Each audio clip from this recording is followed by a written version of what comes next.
Турсуналиев мектебинде зордук зомбулукка каршы апаттуу семинар өткөрүлдү.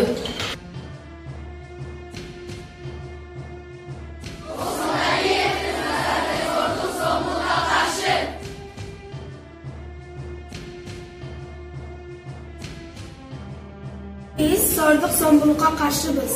Biz zorluk zombulukka karşıyız. Biz bu seminardan keyin зордук зомбулук эмне экенин түшүнүп алдык.